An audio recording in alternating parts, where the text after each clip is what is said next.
Hello， 大家好，这里是生活有韵味。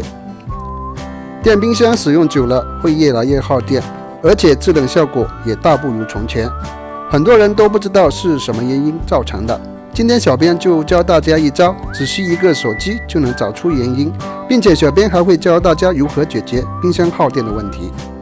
首先呢，我们准备一个手机，然后呢，打开手机手电筒功能，再把手机放在冰箱里面。灯光要面向冰箱门照射，然后呢，把门关上。这时我们可以仔细观察冰箱密封条上是否有光线照射出来。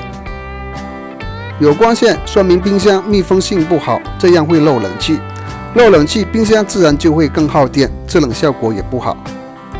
这个都是因为密封条老化变硬造成的。下面小编教大家如何处理这个问题。方法一，如果密封条不是老化太严重，我们只需用吹风筒吹一吹，即可以把它变软。方法二，如果密封条老化严重，我们就把它拆卸下来，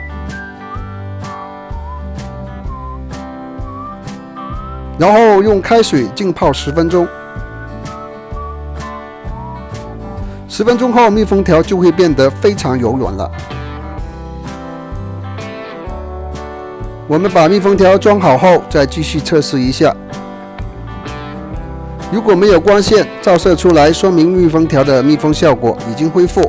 实在不行的话，我们可以直接更换密封条，几十块钱就可以买到一套。我们只需解决冰箱密封条问题，冰箱就能恢复正常制冷，而且也不会太耗电了。大家学会了吗？学会了赶紧给你家的冰箱也处理一下吧。